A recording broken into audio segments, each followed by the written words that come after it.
എൻ്റെ പേര് ദിൽത്തു. എൻ്റെ വീട് വരുന്നത് കോഴിക്കോടാണ്. ഞാൻ MMA ഫൈറ്ററാണ്. ഒരു 3 years ആയിട്ട് ഇതിനു വേണ്ടി ട്രെയിൻ ചെയ്തുകൊണ്ടിരിക്കുക.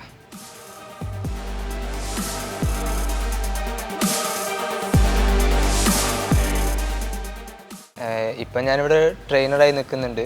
സോ എൻ്റെ ഞാൻ ട്രെയിൻ ചെയ്യിപ്പിച്ചതിന് ശേഷമാണ് പ്രാക്ടീസ് ചെയ്യാറ്. അതായത് മോർണിംഗ് സെക്ഷനും ഈവനിങ് സെക്ഷനും ഞാൻ പ്രാക്ടീസ് ചെയ്യും. ഇടയ്ക്കുള്ള ടൈമിലെല്ലാം ട്രെയിൻ ചെയ്യിപ്പിച്ചും അങ്ങനെയാണ് ഇപ്പം പോകുന്നത്.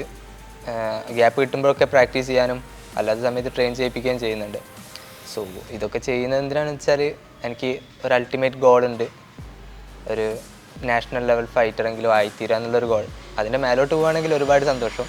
ആ സമയത്ത് ഞാൻ പാർക്കോർ പ്രാക്ടീസ് ചെയ്യായിരുന്നു. അങ്ങനെ അതൊരു ഉപകാരമായി. കുറേ കാലത്തിന് ശേഷം ആ പാർക്കോർ പഠിപ്പിക്കുന്ന സമയം കൊണ്ടാണ് അതിൽ നിന്നുള്ള ഒരു ഇൻകം, അല്ലെങ്കിൽ അതുകൊണ്ടാണ് ഞാനിപ്പം പോണത്.